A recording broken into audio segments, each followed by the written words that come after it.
15 March 2019 বর্তমান সময়ে মুসলমানদের জন্য তথা মানবতার জন্য এক কলঙ্কের দিন। শুক্রবার এই দিনে নিউজিল্যান্ডের ক্রাইস্টচার্চে দুটি মসজিদে হামলা চালায় অস্ট্রেলিয়ান অরিজিন উগ্রবাদী ব্যান্টন টারেন্ট। জঘন্য ঘটনাটি ফেসবুকের মাধ্যমে লাইভও দেশে। নিরস্ত্র মুসলমানের উপর স্মরণকালের এই বর্বরোচিত হামলায় শিশু ও নারীসহ 50 জন প্রাণ হারিয়েছেন। He was shooting just my friend daughters. He was 5 years old. He was shooting him from like 15-20 meters, just like pum pum. When I think about the other one, her son, his name Ata, is also he died. I was hearing that shooting after shooting after shooting. It went on about 6 minutes or more. বন্দুকধারী এই শতাঙ্গ সন্ত্রাসী জুমার নামাজ শুরু হওয়ার আগেই প্রবেশ করে মসজিদে। তখনও সব মুসল্লি আসেননি। এমনকি সফররত বাংলাদেশ ক্রিকেট টিমও অল্পের জন্য রক্ষা পায়। তারা কিছুটা বিলম্বে মসজিদে রওনা করে আল-নূর মসজিদের কাছে এসেই ঘটনা জানতে পেরে ফিরে যায়। নিহতদের বেশিরভাগ নাগরিক পাকিস্তান, বাংলাদেশ, ভারত, তুরস্ক, কুয়েত এবং সোমালিয়ার। সর্বশেষ খবরে বাংলাদেশির সংখ্যা 5। অনেকেই আতঙ্ক আর ভয়ে প্রাণ বেঁচে যাওয়ার কাহিনী তুলে ধরলেন। কেউ কেউ বলেছেন বন্দুকধারীর সাথে লড়াইয়ের কথা। When I ran outside, I saw 2 dead bodies on the floor, and I saw one man with the army clothes near his car, and I yelled at him. I said, "Who are you?" And I swear at him. I knew he wasn't an army person or something. কেউ সন্তান, পিতা, স্বামী বা স্ত্রী হারানোর করুণ কাহিনী তুলে ধরেছেন।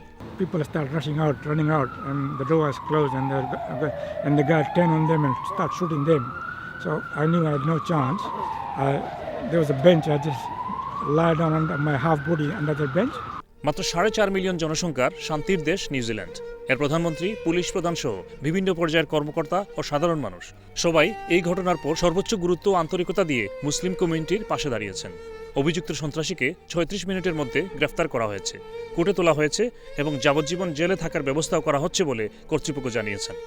So far, one person, a male in his late 20s, has been charged with murder and should appear in the Christchurch court.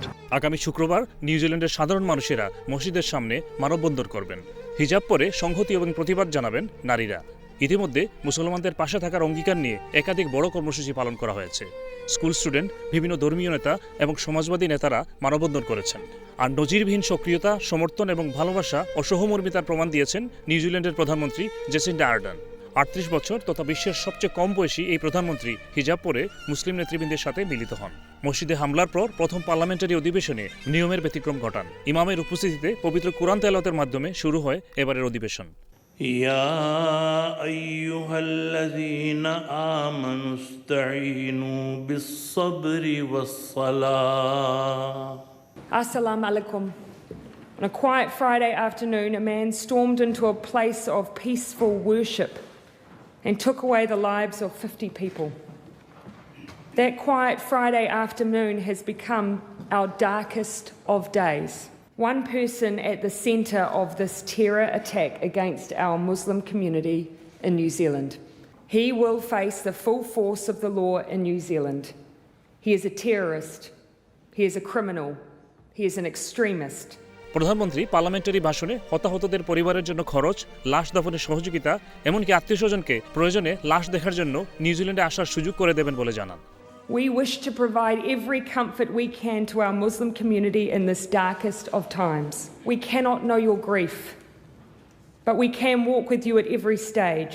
এদিকে ইউকে সহ পুরো বিশ্বে প্রতিক্রিয়া ছিল স্ব অবস্থান থেকে। শুক্রবার ইসলামের মসজিদে আসেন লন্ডন মেয়র সহ স্থানীয় এমপি, পুলিশ কর্তৃপক্ষ এবং বিভিন্ন পর্যায়ের ধর্মীয় নেতা। But we feel the ripples of hatred, we feel the ripples of fear, and we feel the ripples of sorrow for our brothers and sisters in Christchurch. The place they were worshipping was deliberately targeted because it was a masjid. There is a responsibility on all of us to be very careful in the language we use and the messages we amplify. তবে টরি সরকার most সিকিউরিটির জন্য যে অর্থ ঘোষণা করেছে তা প্রয়োজনের তুলনায় যথার্থ কিনা এ নিয়ে প্রশ্ন উঠেছে। আলাপ হলো স্থানীয় মসজিদের কিছু মুসল্লির সাথে। জানালেন এক ধরনের আতঙ্কে আছেন তারা। কারো কারো কথায় ছিল ক্ষোভের সুর। বারোইলে একটু ভয় ভয় লাগে মসজিদে আইসা। মসজিদের ভিতরে আমায় ওপেনলি শোট করে, এটা অবভিয়াসলি একটা সিকিউরিটি কনসার্ন। মসজিদে আওয়া যাওয়া করি সকল সময়, এখন একটু মনের মাঝে ডরাইছি খারবারে। বাচ্চা ইন্তরে মসজিদে লইয়া আইতে সময় ডর করে ভয় লাগে। চার্চও যাক, মসজিদও যাক, সিনাগজ যাক, নো ফেয়ার। বাট এখানে যাওয়ার এই ধরনের হবে মানুষের জন্য আসমান ভেঙে পড়ার মতো হয়ে গেছে আর কি। The country has to protect its citizen. That's number one. And number two is we as a human being, as civilized citizen, we need to take the precaution as well ourselves. ব্রিটেনে মসজিদের সংখ্যা 1975, এর মধ্যে ইংল্যান্ডেই সবচেয়ে বেশি, সংখ্যা 1836। 2015 সালে যেখানে ছিল 1743। হাই স্ট্রিটে বা জনবহুল এলাকার বড় বড় মসজিদগুলোর পাশাপাশি এই ইস্ট লন্ডনে এই ফোর্টস্কয়ার এলাকার নির্জন এলাকার মসজিদগুলোর নিরাপত্তা নিয়ে বিরাট প্রশ্ন সৃষ্টি হয়েছে। পুলিশি সহযোগিতার পাশাপাশি নিজেরা কী সিকিউরিটির ব্যবস্থা নেন সেটি এখন দেখার বিষয়। এই এশাতুল ইসলাম ফোর্টস্কয়ার মসজিদের খতিব মাওলানা শামসুল হক টাওয়ার হ্যামলেটসের 56টি মসজিদের প্রতিনিধিত্বশীল সংস্থা কাউন্সিল অফ মস্কের চেয়ার জানালেন সিকিউরিটি নিয়ে নতুন করে ভাবছেন তারা। নামাজের সময় তো আছেই, শিশু শিক্ষার যেটা আমাদের প্রত্যেকটা মসজিদে একটা ব্যবস্থা আছে, সেই ব্যবস্থার প্রতিও দৃষ্টি রেখে এটা করতে হবে। কিছু ভলান্টিয়ারি পেইড দিয়েই এই কাজে শুরু করতে হইবে। আর পাশাপাশি আমরা স্থায়ী ভিত্তিতে সিকিউরিটির যে ব্যবস্থা আছে, যে অফিসার নিয়োগ করারও আমরা চিন্তা করতেছি।